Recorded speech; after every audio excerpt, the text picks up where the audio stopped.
রহমান রাহিম। ধূসর ধরণী কেম বাকি বিল্লা। অর্ঘ্যের দেবী তুষ্ট পুষ্পে মহাকাব্যের মহাযজ্ঞে নিবেদিত ধূপ হৃদয় অঙ্গার সাধনার দেবী সর্বদা ভোগে।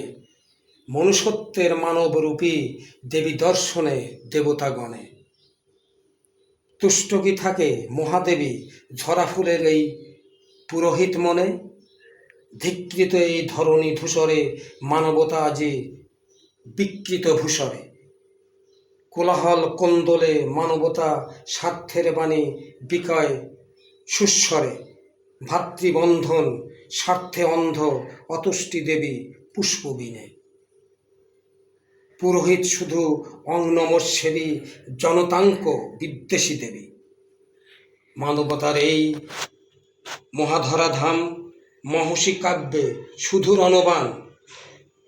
ধ্বংস সৃষ্টি শুধু ভূপৃষ্ঠে বিষধর শুধু ওরা নিকৃষ্ট। মানব মানবী ওরা বিষধর ধ্বংসযজ্ঞ আর অহংকার। সৃষ্টির ওই দুর্লভ বান ধরণী করেছে তারাই শ্মশান। যে মহাকাব্য হয়েছে মহান ধ্বংসভেদী গড়েছ জ্ঞান।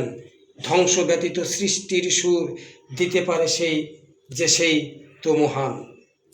মানবতারা যে বিকৃত রূপ হিংসার অনলে ধরণীর সুর গড়েছেই শুধু ধ্বংসাস্ত্র। মানবতা শুধু ফিরায় অনু।